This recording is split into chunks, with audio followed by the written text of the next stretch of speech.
The cold weight of the ring on her finger was a constant damning reminder. It was a shackle, not a symbol of love.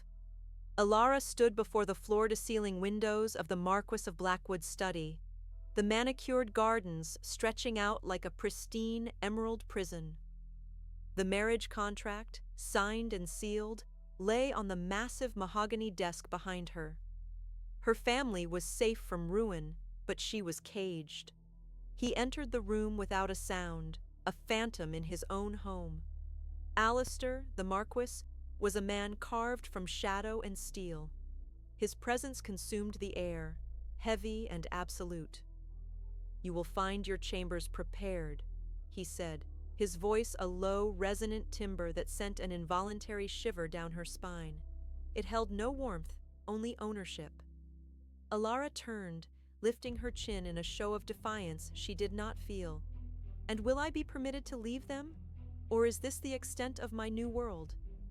A flicker of something, annoyance perhaps, or something colder, passed through his storm-gray eyes. He moved closer, his height and breadth forcing her to tilt her head back. He was impossibly close, the scent of expensive wool and winter air clinging to him. "You belong to me now, Elara. Your world is whatever I decree it to be. This house, these grounds, and my protection. That is your world." "Protection?" she scoffed, a bitter laugh escaping her lips. "You call this protection? You bought me. You bought my life to settle my father's debts." "I bought your safety," he corrected, his voice dropping to a dangerous whisper. His long fingers reached out, not to touch her face, but to tuck a stray strand of her auburn hair behind her ear. The gesture was so unexpectedly gentle it stole the breath from her lungs. "There are wolves in this world far more vicious than I. You should be grateful it was me who came to collect." His thumb brushed the shell of her ear, a fleeting touch of warmth against her cold skin. For a heartbeat, his hard gaze softened, a deep, ancient pain swirling in their gray depths before the mask of indifference slammed back into place. He saw her notice, and his hand dropped away as if burned. "You will want for nothing," he stated, stepping back, the distance between them once again a frigid chasm.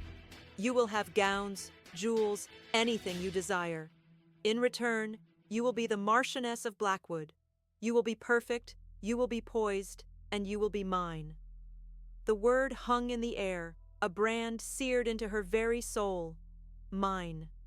Days bled into a week of suffocating opulence. Elara ate alone at a dining table that could seat 30. She walked gardens so vast she could get lost for hours, yet she never felt more confined. Alistair was a ghost, present only in the evenings when they would share a silent, tension-filled dinner. He watched her, his gaze intense, analytical, as if trying to solve a puzzle. One night, a storm raged outside, mirroring the tempest in her heart. The power flickered and died, plunging the manor into darkness, save for the roaring fire in the grand hall. A maid, a young girl named Rose with frightened eyes, rushed in with a candelabra. "My lord, the generators, they're not starting." Alistair was on his feet in an instant, his body language transformed. The languid aristocrat was gone, replaced by a predator. "Stay here," he commanded Elara, his voice sharp. "Lock the doors behind me." "What is it?" she asked, her own fear rising at the sudden urgency in him. He paused at the door, turning back to her. The flickering firelight cast dramatic shadows across his face, accentuating the hard lines of his jaw. "Just do as I say." He was gone, swallowed by the darkness of the corridor. Elara, driven by a desperate need to understand the man who owned her life, ignored his command. She crept to the door, peering into the hall. She heard the crunch of gravel outside, the shouts of men. This was more than a power failure. This was an intrusion. Her heart hammered against her ribs. She moved through the darkened manor, her bare feet silent on the cold marble floors, drawn toward a sliver of light from the library. The door was ajar. Alistair was inside, not with his groundsman, but with a single, grim-faced man in a dark coat. "Vance is getting bold," the stranger said, his voice low and guttural. "This was a message, Alistair. He knows you're no longer alone." Alistair stood with his back to the door, a silhouette against the single lit lamp on his desk. Let him see that the Blackwood line is secure. He will not touch what is mine." "He's not after your line," the man countered. "He's after her. He thinks she's your weakness." A glass shattered. Elara flinched, pressing her hand to her mouth. She peered through the crack again. Alistair had swept a decanter from his desk, his hand clenched into a fist, knuckles white. "She is not my weakness," Alistair snarled, the sound raw, visceral, ripped from somewhere deep inside him. "She is my fortress, and I will burn the world to the ground before I let him lay a single finger on her." Alara's breath hitched. Fortress? Her? This arranged marriage, this gilded cage? It wasn't about a debt. It was about a man named Vance. It was about a threat she couldn't comprehend. She wasn't just a captive. She was a shield. And the man who had imprisoned her was terrified of losing her. This changed everything. She backed away slowly, the silence of the manor now filled with 1,000 terrifying questions. The most pressing of which was why anyone would want to harm her, and why this cold, unfeeling Marquess would be willing to burn the world to protect her. She had been trapped in a marriage of deception, but the deception was far deeper and more dangerous than she had ever imagined. Sleep was a luxury she couldn't afford that night. Every creak of the old manor, every howl of the wind, sounded like a threat. The name Vance echoed in the darkness of her chambers, a phantom she couldn't see but could feel pressing in on all sides. She wasn't a pawn in a financial game. She was the queen on a chessboard, the most vital piece, and a shadowy opponent was trying to take her. And Alistair, her captor, her husband, was the king willing to sacrifice everything to keep her safe. The knowledge was terrifying, but beneath the fear, a strange and unwelcome ember of something else began to glow. Intrigue. The next morning, she dressed with purpose. The demure gowns the maids had laid out were left untouched. She chose a simple but severe riding dress of deep crimson. It was armor. When she entered the breakfast room, Alistair was already there, a newspaper held up like a shield. The tense silence of their previous meals was gone, replaced by something far more volatile. Elara sat down, her movements deliberate, and waited for the servant to pour her tea before speaking. "Who is Vance?" The newspaper lowered an inch. His storm-gray eyes, sharp and piercing, met hers. There was no surprise, only a dangerous stillness. "Where did you hear that name?" His voice was deceptively soft, a silken threat. "The source is irrelevant," she countered, her own voice steady despite the frantic beating of her heart. "What is relevant is that my life is apparently in danger. I believe as your wife, your fortress, I believe you called me. I have a right to know from what or whom you are shielding me." He placed the newspaper down on the table with unnerving precision. "You are my wife. That is all you need to know. Your only duty is to trust that I will handle any threats to this family." "Trust?" The word was a bitter pill on her tongue. "Trust is earned, my lord. It is not a clause in a marriage contract. You have lied to me from the very beginning. This was never about my father's debt, was it?" His jaw tightened, a muscle feathering along the hard line. He rose from his chair and walked to the window, his back to her. "Your father's debts were very real. My solution simply served a dual purpose. To use me as a barricade." He turned, his face a mask of cold fury. "To keep you alive. Do you think I enjoy this? Tying myself to a woman who looks at me with nothing but contempt? This arrangement is a necessity, not a whim." He stalked back to the table, leaning his hands on it, caging her in. Vance is a ghost, a man I wronged long ago, a man who would see everything I value turned to ash. He believes you are my greatest treasure, and he will try to rip you from me to cause me pain." "Why?" she whispered, unable to look away from the raw fire in his eyes. "What did you do to him?" "I took from him the one thing he ever loved," Alistair said, his voice dropping to a gravelly whisper, laced with a pain so profound it seemed to crack his iron facade. "And he has vowed to do the same to me." He straightened up abruptly, the moment of vulnerability gone as quickly as it came. "Now this conversation is over. You will not speak his name again. You will not pry. You will remain within the grounds of this estate, and you will be safe. Do you understand me?" It wasn't a request. It was an unbreakable command. But Elara was not so easily deterred. His partial confession had only opened 1,000 new doors, each one leading to a darker question. What had Alistair taken? Who had he been before becoming this cold, powerful Marquess? In the days that followed, she began her own silent investigation. She feigned interest in the manor's history, asking the head housekeeper, Mrs. Gable, for access to the archives. The old woman was hesitant, clearly under Alistair's orders, but Elara's gentle persistence wore her down. She spent hours poring over old ledgers and family journals, searching for a mention of Vance. Nothing. It was as if the man had been erased from history. Frustrated, she explored the manor itself, mapping its corridors and secret passages in her mind.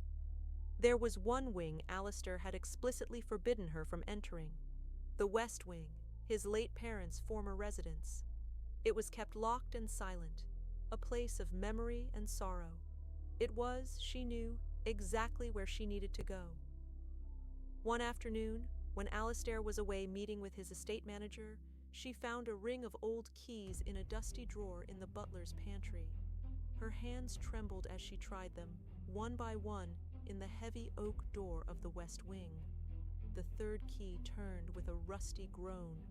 The door swung open into a corridor draped in white sheets, the air thick with the scent of dust and faded roses. The place was a shrine, perfectly preserved. She moved through the silent rooms, her fingers tracing the outlines of furniture beneath the cloths. In what must have been the Marchioness's sitting room, a small, leather-bound diary lay on a writing desk, overlooked by those who had covered the room. Her heart pounded as she opened it. The elegant script belonged to Alistair's mother. She scanned the pages, her eyes flying over descriptions of balls and garden parties, until one entry, dated 20 years prior, made her blood run cold. October 14th. Alistair is broken. He blames himself for what happened to Julian Vance's sister, sweet Isabella. He was only a boy, but he carries the weight of it as if he himself had pushed her. I fear Julian's grief has curdled into something monstrous. He looked at my son today with such hatred. He made a vow on his sister's grave, an eye for an eye, a love for a love. Isabella, Julian Vance, a sister. It wasn't something Alistair had taken. It was someone, and he believed he was responsible for her death.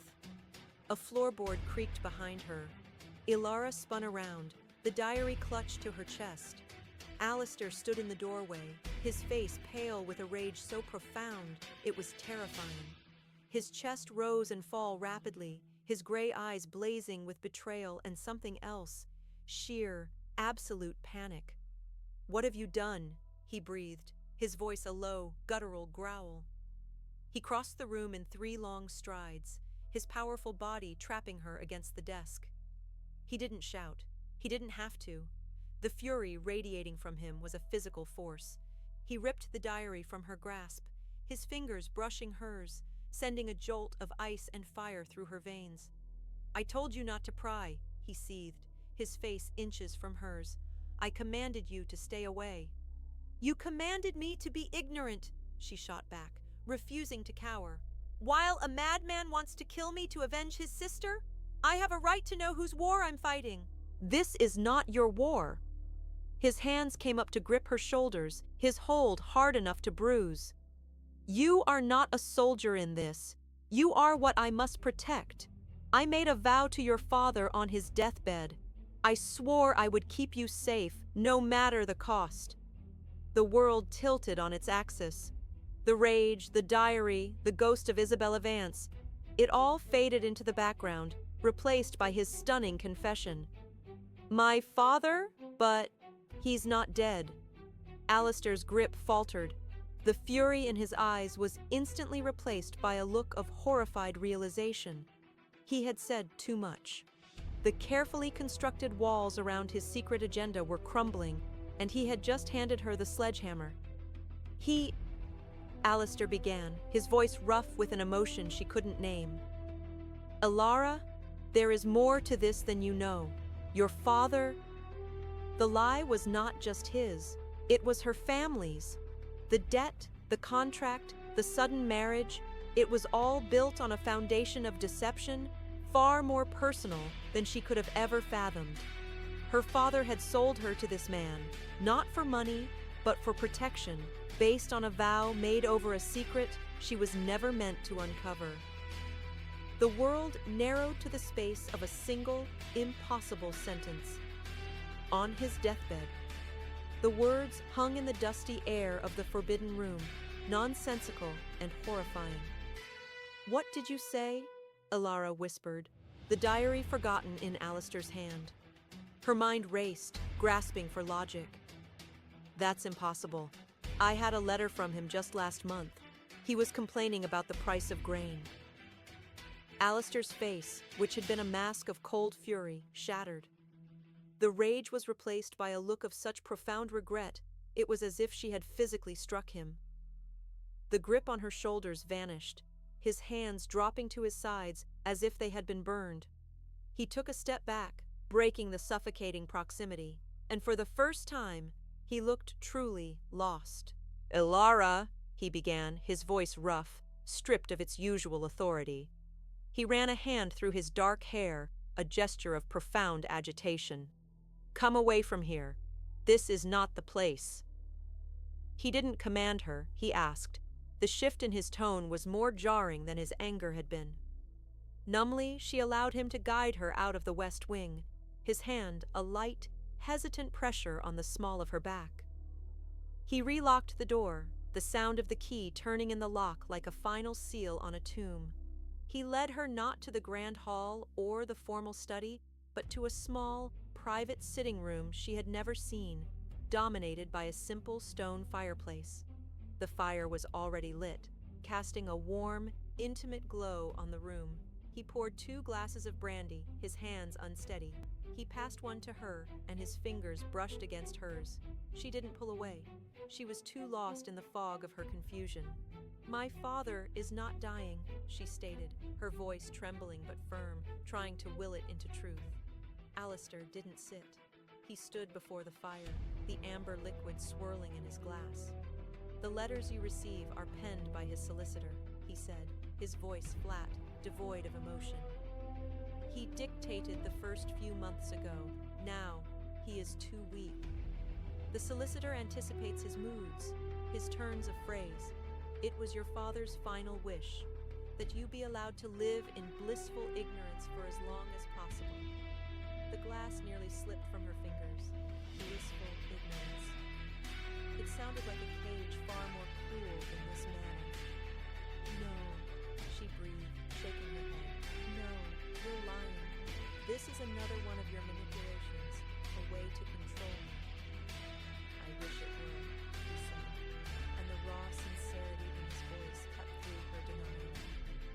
He finally turned to face her, and his eyes were filled with a sorrow that mirrored her own shock.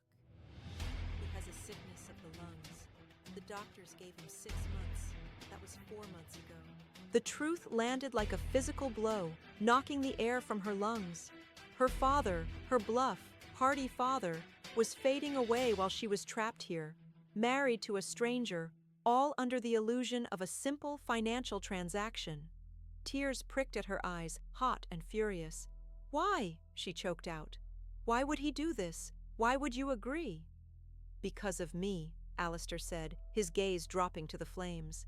because of the mistake I made as a boy. Your father and mine were friends. He knew the story of Julian Vance. He knew the vow Vance made. And when he learned of his illness, his greatest fear was not death, but leaving you unprotected. Vance is patient. He has been watching me for 20 years, waiting for me to care for something, for someone that he could take away. He looked at her then, and the full, terrifying weight of her situation became clear. Your father saw the way I kept the world at arm's length. He knew I would never marry for love, never have a family of my own. He came to me, a dying man, and he begged me. Be her shield, Alistair. Marry her. Keep her behind your walls where he can't reach her. Let me die knowing she is safe. A flashback, sharp and vivid, seemed to play out in his eyes. She could almost see it. Her father, frail and desperate. Alistair, younger, haunted. I made him a promise, Alistair whispered, his voice thick with memory. On my honor, and on the memory of my own parents, I swore I would protect you, even if it cost me everything, even if it meant you would hate me for it. The tears finally broke free, silent streams tracing paths down her cheeks. The man she had seen as her jailer was her guardian, bound by a sacred vow to her dying father. The walls of her prison hadn't been built to keep her in. They were built to keep a monster out. Her anger, her defiance, it all dissolved into a wave of overwhelming grief. Grief for her father, for the time she had lost, for the truth that had been stolen from her. She sank into a chair, the brandy glass forgotten on a side table. She wrapped her arms around herself, a sob tearing from her throat. Alistair stood frozen for a long moment, a statue of helpless anguish. Then, hesitantly, he moved. He knelt before her chair, not as a marquis to his subject, but as a man before another in pain. He didn't touch her. He simply knelt there, his presence a silent, solid anchor in her swirling sea of sorrow. I am sorry, Elara, he said, his voice raw. I am so sorry you had to learn of it this way. She looked at him through her tears, at this powerful, fearsome man kneeling at her feet, his own eyes glistening with unshed emotion. In that moment, he was not the Marquess of Blackwood, he was just Alistair, a man haunted by a ghost, bound by a promise, and trapped in this cage with her. A flicker of understanding, of a shared and terrible burden, passed between them. It was the first time she had looked at him and not seen a captor. The moment was shattered by a soft knock on the door. One of the footmen entered, his face pale. My lord, a package was just delivered by a messenger. He would not give his name. Alistair was on his feet in an instant, the gentle vulnerability vanishing, replaced by the sharp-edged lord of the manor. He took the small, exquisitely wrapped box from the servant and dismissed him with a curt nod.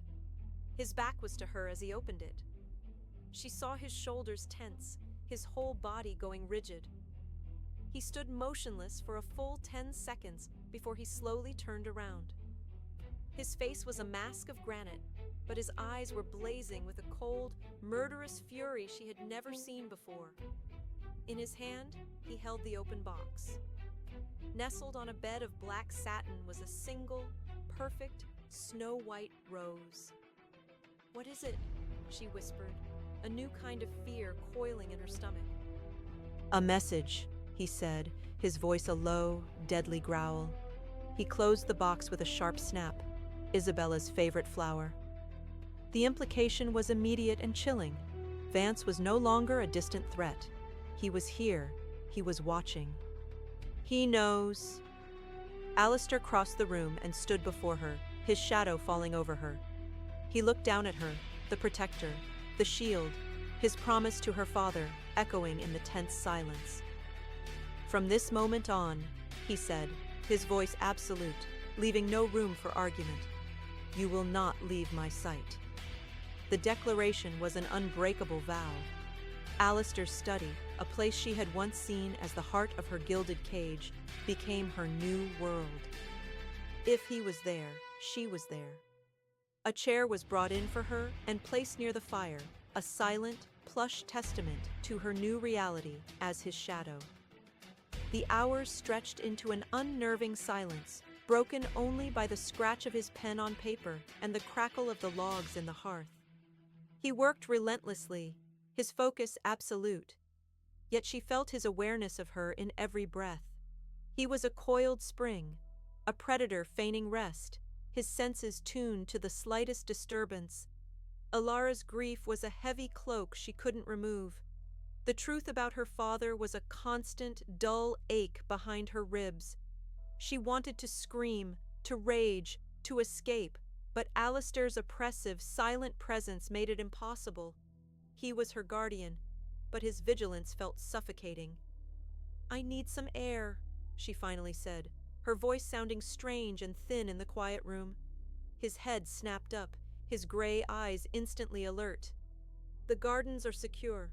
I will accompany you." "No," she said, a flicker of her old defiance returning. "I need to be alone, to think, to mourn." He rose from his desk and came to stand before her, his large frame blocking the firelight. "Your grief does not make you invisible to him, Elara. His eyes are everywhere. Being alone is a luxury neither of us can afford." His voice was not cruel, but flat and final, a statement of undeniable fact. "I will not have your death on my conscience alongside Isabella's." He had never spoken the name himself. Hearing it from his lips, heavy with a 20-year-old guilt, was a shock. It humanized him in a way his silent brooding never could. She looked up at his stern, handsome face, seeing the faint lines of exhaustion around his eyes, the immense weight he carried behind his mask of control. "Tell me about her," she whispered, the question surprising them both. He stiffened, a flicker of pain crossing his features. "There is nothing to tell. It is in the past." "You live with her ghost every day," Elara pressed gently. "I am living in this house because of her. I think I have a right to know who she was." He turned away, staring into the flames as if searching for an answer in their depths. "She was light," he said finally, his voice a low rumble. "She saw beauty in everything. She trusted everyone, a dangerous trait." He paused, his jaw working. "I was a reckless boy. I was showing off, took her to a place near the cliffs I'd been warned away from. We weren't alone. Julian's rivals were there. There was a fight. She was frightened. She stepped back." He didn't need to finish. The story was etched onto his soul. "I didn't push her," he added, his voice barely a whisper. "But I led the darkness to her. Julian has never seen a difference." In his confession, Elara saw the truth. Alistair wasn't just protecting her from Vance, he was trying to atone for a sin that had defined his entire adult life. He was trying to save her to redeem himself for the one he had lost. The oppressive silence of the manor became too much. "The horses," she said, an idea taking root. "You said the grounds are secure. Let us ride. At least there the air doesn't feel so heavy." He considered it for a long moment, his gaze sweeping over her, assessing. "Very well," he conceded. "But you will ride beside me. You will not leave my side by more than a horse's length." 20 minutes later, they were moving at a brisk canter across the vast parkland of the estate. The crisp autumn air bit at Elara's cheeks, a welcome, grounding sensation. For a few precious moments, the motion and the wind felt like freedom. Alistair rode a powerful black stallion that matched his own dark intensity, his posture perfect, his eyes constantly scanning the tree line.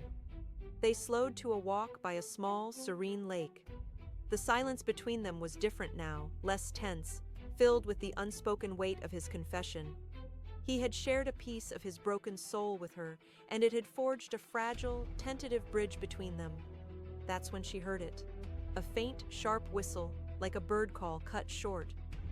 Before she could even turn her head, Alistair moved. He was a blur of motion, launching himself from his stallion and tackling her from her mare. They hit the soft earth with a jarring thud, his body a solid, unyielding shield over hers. A heartbeat later, a sickening thwack echoed from the tree she had just been beside. A black-fletched crossbow bolt was embedded deep in the trunk, exactly where her heart would have been. Panic, cold and absolute, seized her. She gasped for air, her lungs refusing to work. Alistair's weight was crushing, but it was also the only thing keeping her tethered to reality. "Stay down!" he snarled, his voice a feral sound she had never heard before. He drew a pistol from a holster concealed within his riding coat, his movements economical and lethal. His eyes, fixed on the distant trees, were no longer the color of a storm. They were the color of cold, hard steel. This was not the Marquess. This was a killer. He fired 2 shots into the dense woods. There was a cry of pain, the sound of someone crashing through underbrush, and then silence. Alistair remained over her, a rigid shield for what felt like an eternity, listening. Finally, seemingly satisfied, the tension bled out of him. He rolled off her, holstering his weapon, his breath coming in harsh, ragged gasps. He turned to her, his face pale, his eyes wide with a terrifying, frantic energy. "Are you hurt?" he demanded, his hands moving over her, checking her arms, her torso, his touch urgent and possessive.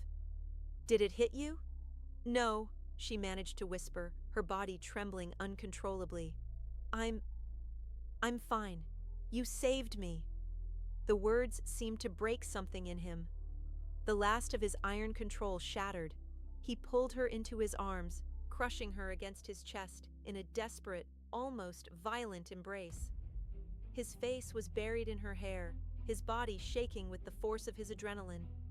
It wasn't a gentle hold. It was the embrace of a man who had stared into the abyss and dragged her back from the edge. "I can't lose you again," he breathed, the words a raw, broken confession against her skin. She didn't know if he was talking about her or about Isabella. In that moment, it didn't matter. Her fear dissolved, replaced by a shocking, overwhelming sense of safety. She wrapped her own trembling arms around his neck, holding on to him as if he were the only solid thing in a world that had just tried to kill her. The hard wall of his chest, the frantic beat of his heart against hers, it was terrifying, and yet it was the only place she wanted to be. In the arms of her captor, her husband, her protector, Elara finally understood.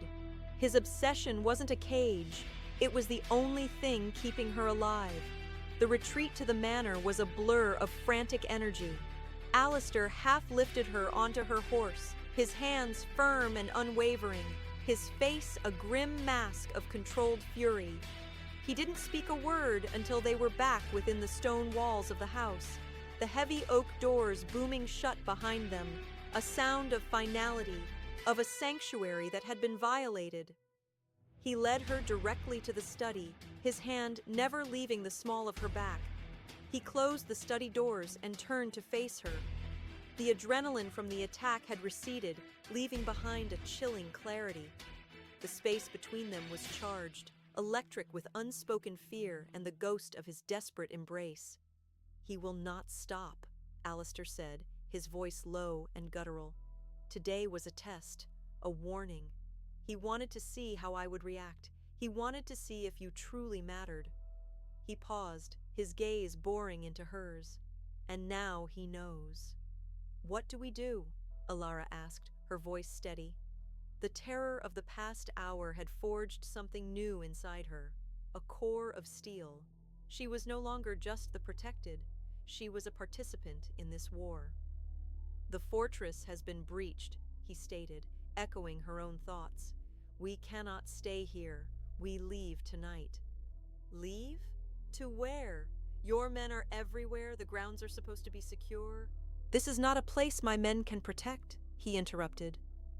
"It is a place only I know. A hunting cottage in the northern highlands, belonging to my mother's family. It is not on any map of Blackwood lands. It has been abandoned for 30 years. To the world, it doesn't exist. We will be ghosts." The plan was drastic, desperate. It meant abandoning everything, his title, his duties, his entire life, for her. "Just the two of us?" she whispered, the enormity of it settling upon her. "Just the two of us," he confirmed. "It's the only way." Hours later, under the cloak of a moonless night, they left. Not in a grand carriage, but in a plain, unmarked coach, with Alistair himself holding the reins, dressed in the simple, dark clothes of a common traveler. Elara sat beside him on the driver's bench, a heavy cloak wrapped around her, the cold night air a stark contrast to the warmth of his body so close to hers. They were leaving behind the Marquess and his unwilling Marchioness. They were becoming just Alistair and Elara, two fugitives running from a shared past. The cottage was exactly as he'd described it, small, rustic, and utterly isolated, nestled in a valley shrouded by ancient pines. A thick layer of dust covered everything, but the structure was sound. A fire was laid in the hearth, ready for a match.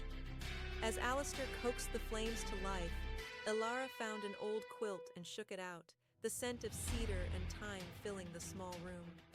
For the first time in days, the oppressive tension seemed to lift, replaced by a strange domestic peace.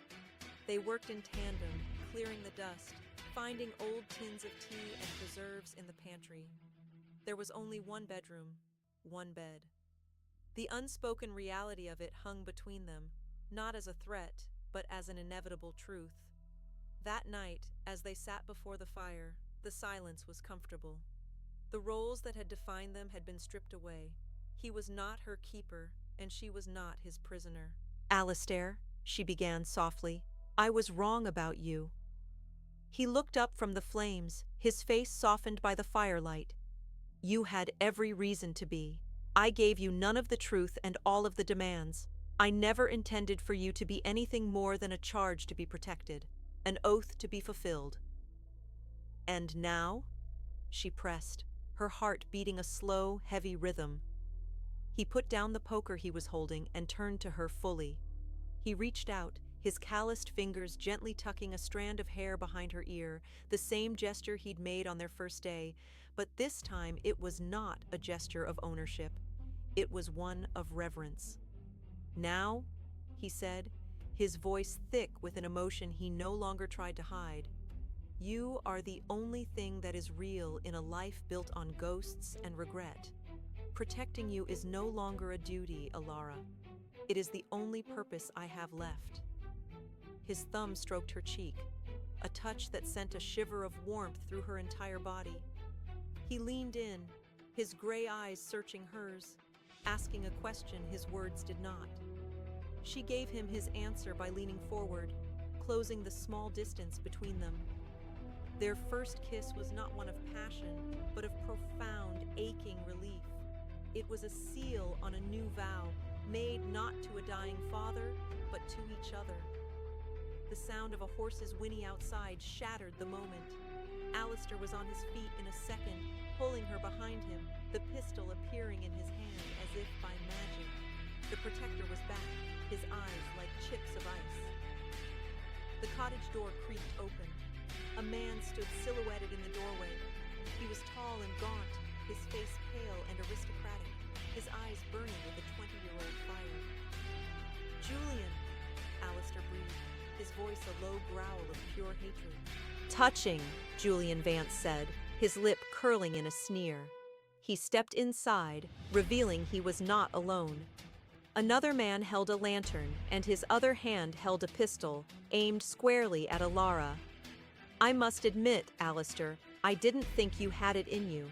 I thought she was just a shield, but I see it in your eyes. You actually care for her. Magnificent. This is better than I ever could have hoped." "Let her go, Vance," Alistair said, his own gun steady. "This is between you and me. It always has been."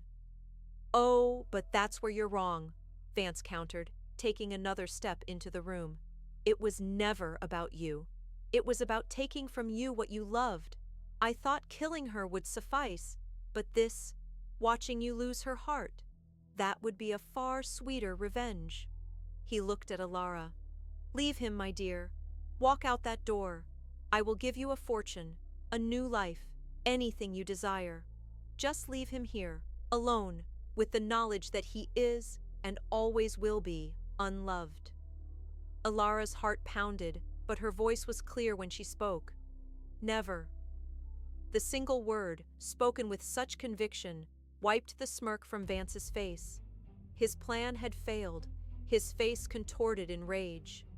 "Then you will die with him!" he shrieked, raising his own pistol.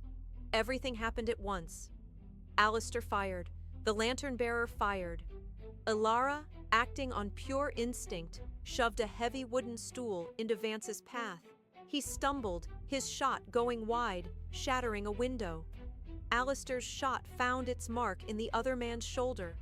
As Vance recovered his balance, Alistair lunged, not as a nobleman, but as a street fighter, tackling him to the ground. The room was a chaotic mess of struggling bodies and overturned furniture. Elara saw Vance's fallen pistol near the hearth. She scrambled for it, her fingers closing around the cold metal, just as Vance threw Alistair off him and reached for a knife at his belt.